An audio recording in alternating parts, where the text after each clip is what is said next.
Moi, mon ambition, c'était d'être sur les bancs de la fac, mais je me retrouve sur les bancs de la rue, en fait, à côté de la fac. Donc, c'est la rue, c'est la précarité. Et je dormais dehors et pour me nourrir, je faisais les poubelles. Et à ce moment-là, la seule tenue que je voyais, c'était une robe d'avocat. Là, on a tout perdu.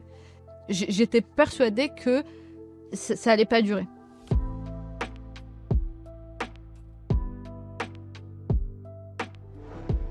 J'ai des très bons souvenirs de mon enfance. Moi, j'ai grandi au Maroc dans une zone plutôt pauvre. Pour avoir un ordre d'idée, c'est qu'on mangeait pas de viande et on regardait pas la télé, mais pas parce qu'on était des bobos comme j'aime le dire, mais c'est simplement parce que c'était pas dans nos moyens d'avoir accès à ce genre de choses. Donc c'était plutôt une forme de grande précarité. Mes parents ont divorcé quand j'étais petite. Mon père nous a quittés et est venu en France. Je suis restée avec ma maman. On était pauvres mais très dignes. À 9 ans, mon père réapparaît et à ce moment-là, il propose à ma mère de m'amener en France. Je viens avec mon père en France de manière clandestine. L'idée pour moi, c'était de venir étudier, bien sûr, et d'avoir un avenir, parce que c'était ça l'avenir qu'on me promettait. La réalité, elle était tout autre, puisque je ne vais pas être scolarisée. Mon quotidien d'un enfant de 10 ans, c'est de laver, de faire la vaisselle, de lancer des machines, etc. Et voilà, donc c'est principalement cette raison-là pour laquelle il me fait venir dans un premier temps. Et puis surtout, on coupe le contact avec ma mère, parce que ma mère, elle avait le droit de m'appeler. Et puis d'un coup, ça coupe. Donc je peux même pas aussi lui en faire part de ce que j'étais en train de vivre à ce moment-là. C'était des conditions où je subissais beaucoup de maltraitance physique, parce que la réalité aussi, c'est que je me défendais. J'ai toujours eu un rôle de victime, mais j'en ai jamais été une. Et en fait, cette rébellion va aussi causer beaucoup de maltraitance physique, dont je garde encore aujourd'hui des séquelles, puisque mon père me battait en fait au point où il m'a cassé mon nez. Aujourd'hui, j'ai une petite bosse juste ici. On va voir l'assistante sociale. On arrive, vraiment, on monte l'ascenseur. Elle vient nous chercher de la salle d'attente. On rentre dans son bureau. Elle dit on va parler de votre situation. Et puis en fait, il la coupe directement en lui disant, tenez, c'est de ça dont je vous parle en se dirigeant vers moi. Et donc, il lui dit je sais plus quoi en faire, donc je vous la laisse. Et il part. Et puis c'est comme ça que quelqu'un qui faisait son travail en fait d'assistante sociale de 9h à 17h se retrouve avec un enfant qu'elle doit mettre quelque part. L'abandon, moi j'ai été amenée par la main à cet abandon et on m'a laissée là et je l'ai vu physiquement partir. J'ai le souvenir d'avoir ricané. Non, c'est pas possible, c'est pas vrai ce que je suis en train de vivre, etc. Le mot salle d'attente prend tout son sens parce qu'en fait l'attente elle devient interminable. En fait le rendez-vous, on débarque à 9h parce qu'on était le premier rendez-vous, mais on me trouve un endroit à 18h, 19h. Et donc en fait je voyais les personnes passer en fait parce que c'était leur journée de travail. Donc je voyais les rendez-vous arriver, je voyais les rendez-vous repartir, je voyais les collègues de cette assistante sociale se faire des cafés. Je voyais la journée se finir et puis je voyais la nuit tomber. Et en fait, moi je me disais, ok, mais en fait plus personne va venir me chercher. Et j'ai le souvenir aussi que dans cette pièce-là, je réfléchissais à la manière de comment j'allais disposer les chaises pour dormir, parce que pour moi j'allais dormir là, tu vois. Et vers 18h, je pense, 18h30, elle vient me chercher en me disant je t'ai trouvé un endroit où dormir. Et donc on se dirige, on va dans sa voiture et on se dirige vers le foyer.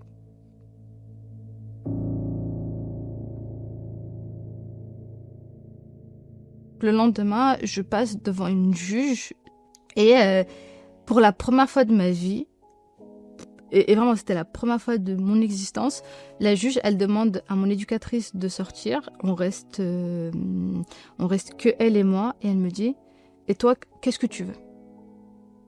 Et c'est la première fois qu'on me demandait ce que moi je voulais. J'ai souvent tendance à dire que ma première séance de psy, c'était avec cette juge-là. C'était la première fois qu'on se mettait à ma hauteur, qu'on essayait de comprendre ce que je venais de vivre et comment je le vivais et qu'est-ce que je voulais. Et en fait, quand elle me dit « qu'est-ce que tu veux ?», je lui dis « je voudrais bien un chocolat chaud ». Et bien, en fait, elle me disait, qu'est-ce que tu veux, mais pour la suite, c'est pour que tu comprennes aussi à quel point, en fait, je n'étais qu'une enfant. Et puis, en fait, elle rigole, elle fait en sorte d'aller me chercher ce chocolat chaud. Et son bureau, il était hyper sympa parce que d'un côté, t'avais le bureau et d'un côté, t'avais plein de jeux. Et donc, elle me dit, bah, viens, on va jouer. Et en fait, je jouais. Et donc, pour moi, j'étais pas chez la juge qui allait décider de mon avenir juridiquement. J'étais juste sur une personne hyper sympa et tu vois, c'est la seule personne de mon enfance dont j'ai le souvenir comment elle était habillée. Elle avait une très belle robe rouge et depuis en fait le rouge c'est ma couleur préférée. Le placement se fait en famille d'accueil, donc on trouve une famille d'accueil d'urgence. Et il s'avère que dans cette famille d'accueil, c'était une famille d'accueil d'urgence, mais il y allait avoir une place qui allait se libérer. Donc en fait, ça devient aussi ma famille d'accueil que je vais avoir pendant 4 ans. C'était la première fois de ma vie, j'avais ma chambre. Donc il y avait aussi une forme il y avait des choses que j'avais gagnées. Ma propre chambre, une bibliothèque où je mettais mes livres, je suis inscrite à l'école, j'ai des copains, copines et je découvre l'école en fait à ce moment-là. Et puis l'école ça a été mon échappatoire comme je dis toujours. Parce qu'en fait, à l'école, c'était bien. On parlait pas de mon père, on parlait pas du fait que j'étais placée. Et en plus, ça tombait très bien parce que l'école ne connaissait pas en fait mon histoire. Il y avait aussi cette forme de, tu sais, quand t'es bon élève, les profs t'aimaient bien. Donc moi, je me disais, il y a des adultes qui peuvent juste bien m'aimer et c'est possible. Je vais travailler à l'école. Et je pense que c'est l'école qui m'a sauvée.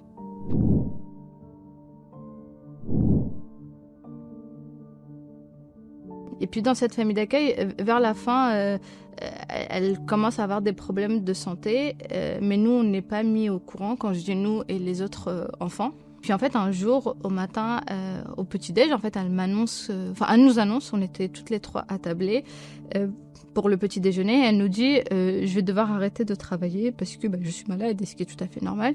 Mais en fait, le choc, il va se faire que c'est quasiment la même journée où on change. En fait, on part pour l'école et le soir, on va vers notre famille d'accueil. Et donc ça a été un gros choc.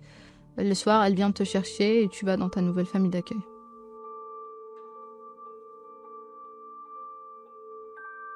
Le fait que mon père m'ait abandonnée et que ma maman est restée au Maroc, je suis devenue ce qu'on appelle une pupille de l'État. Quand les parents perdent l'autorité parentale, c'est l'État qui la récupère. Moi, c'était la juge qui décidait tout pour moi, qui allait de l'école aux sorties scolaires, etc., à la signature par moment de mon carnet de correspondance au collège. Donc moi, tous les mercredis, je prenais le bus, j'allais au tribunal de Pontoise, et tu sais, je le dis avec beaucoup d'humour, parce que je sais que c'est ce qui m'a fait devenir celle que je suis aujourd'hui. Mais la réalité, c'est que tu vois, t'avais une petite fille qui arrivait, t'avais plein de prévenus, des avocats, enfin, t'avais des sirènes de police qui amenaient des prévenus aussi, et puis toi, t'arrivais, et en fait, les policiers me connaissaient tellement que je passais plus les portiques. Comme tout le monde disait, non, c'est bon, tu peux passer, et puis je marchais tranquillement jusqu'au bureau de la juge, et mine de rien, je sais que ça a forgé quelque chose en moi, de faire ce chemin-là, et d'avoir affaire à la justice de manière continue comme ça. Ça n'a pas été anodin à la fois sur ma volonté de combattre les injustices, mais aussi sur la carrière pro que j'ai choisie par la suite. Je sais que je veux faire avocate. Et donc je me dis, là, on arrive en 3e, il y avait le fameux stage de 3e. Je dis, faut que je fasse dans un cabinet d'avocat. Il me dit, mais tu connais pas d'avocat. Je dis, c'est vrai. Et en fait, à ce moment-là, je me mets dans un projet, j'écris 50 lettres de motivation. Au tribunal de Pontoise, vu que j'y allais tout le temps, il y avait une maison qui s'appelait la maison des avocats à l'époque. Je sais pas si elle a toujours le même nom. Et en fait, elle était juste à côté. Je me dis, c'est leur maison. Ça veut dire, ils vont être là. Et donc, en fait, moi, je venais avec mes 50 lettres de motivation bourrée de fautes d'orthographe parce que j'en ai retrouvé une il y a pas longtemps. Vraiment, même moi, je me serais pas pris son stage, je crois. Puis, je commençais à distribuer. Bien sûr, ils étaient pressés, entre certains qui avaient des grosses audiences, etc. Et puis, en fait, je revenais à chaque fois. Et en fait, un jour, il y avait une avocate, elle m'a dit, mais je te vois souvent ici, etc. J'ai dit, oui, j'attends un stage et personne ne veut me le donner. Et en fait, elle me l'a donné. Elle me donne ce fameux stage. Et pour moi, en fait, quand j'obtiens ce stage au bout de 50 lettres de motivation, c'est aussi un espèce de tampon. Et en fait, à ce moment-là, il y a aussi un parcours du combattant qui va commencer pour moi. C'est que je vais aller en voie générale. On a pour projet de m'envoyer en voie pro. Alors attention, j'ai beaucoup de respect aussi pour les voies professionnelles. C'est juste que mon rêve, moi, je voulais faire une fac de droit. À ce moment-là, je fais quelque chose qui est pas très sympa, mais en gros, je comprends qu'ils veulent pas lâcher sur cette histoire que j'aille en pro. Et moi, j'ai eu de la chance parce que j'allais aller faire un lycée qui faisait à la fois la voie pro et à la fois générale. Donc, je prends le document de la voie pro, je leur fais signer, je le trafique et je m'envoie toute seule comme une grande en voie générale. Et donc voilà, j'écoute personne, je vais au lycée, donc tout le monde pense que je suis en voie professionnelle. Enfin même au point où quand je faisais des points avec mon éducatrice, elle me disait alors ça se passe bien en entreprise. Je disais mais super, alors que je savais même pas à quoi ressemblait. Enfin je savais pas ce que c'était la voie professionnelle et donc tu sais les CAP etc. J'avais jamais mis les pieds. Je fais ma seconde, ma première, ma terminale. Et puis, en fait, à ma terminale, je commence à paniquer parce que je me dis, oui, mais là, je vais passer le bac si je trafique le document. Et puis après, on va dire que j'ai trafiqué, je pourrais pas avoir mon bac, etc. Et donc, en terminale, je décide de dire la vérité. Et puis là, à ce moment-là, réunion de crise, réunion d'urgence. Et il faut une réunion, il y a plein d'adultes, certains que j'avais déjà vus, d'autres pas. Et puis en fait, j'arrive dans un bureau, ils sont vraiment littéral, je pense qu'ils étaient 15. Pendant 1 heure, je les entends m'engueuler. En vérité, je comprends. Vraiment, à ce moment-là, je comprends l'énervement, la colère, etc. Et puis moi, je trouve qu'ils en font trop. Je dis, voilà, moi, je voulais aller suivre mon rêve. S'il vous plaît, est-ce qu'on peut finir vite le rendez-vous? Parce que moi, je dois arriver ici pour mon bac, du coup, donc je veux pas être désagréable, mais vous me prenez de mon temps, quoi. Du coup, j'ai quand même présenté mes excuses, si j'avais un peu heurté, etc. Et bon, eux, ils l'avaient pas trop vu de cet œil-là, donc c'était un peu, non, il faut sanctionner. Moi, je leur dis que je vais aller en fac de droit. Ils me disent, mais hors de question, nous, on t'avait prévenu, on t'avait dit d'aller en voie pro et que t'allais pouvoir travailler dès 18 ans. Toi, t'as pas voulu. Maintenant, voilà, tu prends tes responsabilités. T'as 18 ans, tu prends tes responsabilités.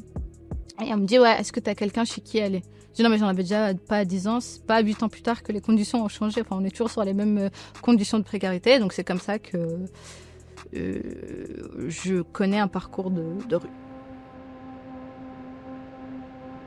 Moi, mon ambition, c'était d'être sur les bancs de la fac, mais je me retrouve sur les bancs de la rue, en fait, à côté de la fac. Donc tout ce que ça amène aussi en termes de... Enfin, tout ce qu'un parcours de rue peut aussi amener, tu vois. Je restais jusqu'à la bibliothèque, etc. Et puis, le soir, je dormais dehors et pour me nourrir, je faisais les poubelles.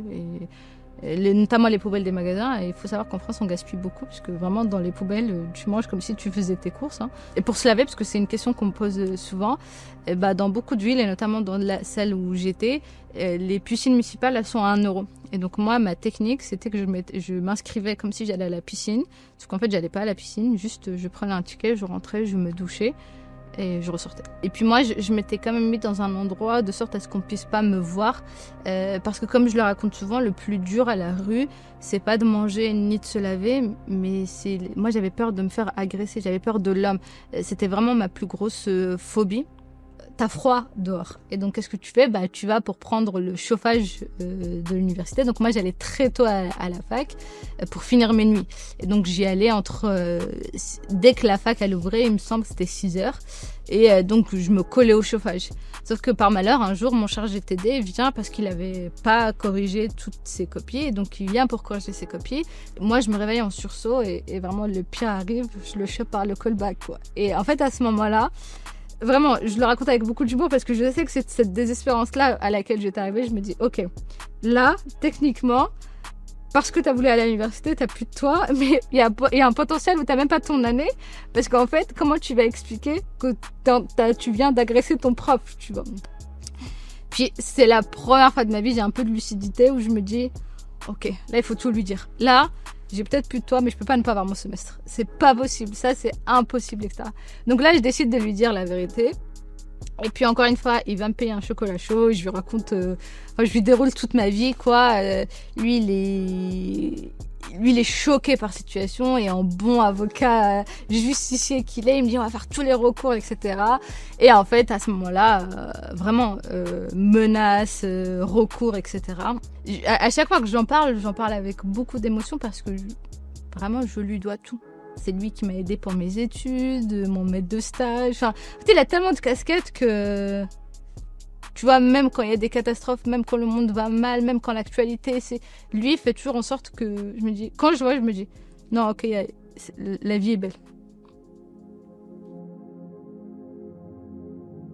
je finis mes études, je fais beaucoup de jobs étudiants en parallèle. McDo, caissière, agent SNCF, vraiment tout, garde d'enfants, soutien scolaire, etc. La rue, t'es en survie, mais une fois que tu en sors, c'est tout le trauma qui ça devient dur. Et donc vraiment, je tombe en dépression parce que le retour du bâton est vraiment très dur. Donc je redouble quand même pas mal de fois. Mais j'ai pas abandonné, j'ai fini ma licence, je suis allée en master. Je touche mon petit rêve. Je me suis inscrite pour passer mon concours d'avocate. J'ai passé ce qu'on appelle les écrits. Je les ai eus. Et puis là, on attend la suite tranquillement qui est plutôt bonne. Après, vraiment, pendant mes études, j'avais une règle qui est je me sauve. Je peux pas... et donc, vraiment, je raconte rien, etc. Et vraiment, le jour de l'obtention de mon diplôme, de mon Master 2, le lendemain, je fais une vidéo pour raconter un peu mon parcours. Nos parcours à la protection de l'enfance doivent être différents. Alors, si tu as une idée, une mesure que tu aimerais absolument changer, viens m'écrire et je te promets qu'on changera les lignes ensemble. Puis après, ça part, je m'engage, je monte des collectifs, on fait du plaidoyer. Parce qu'en fait, à ce moment-là, je prends aussi conscience politiquement dans quoi je me situe. Puis je me dis aussi, mais en fait, j'ai jamais eu d'enfants placés qui se sont racontés et jamais eu en fait de modèle sur qui je pouvais m'appuyer en me disant que c'était possible.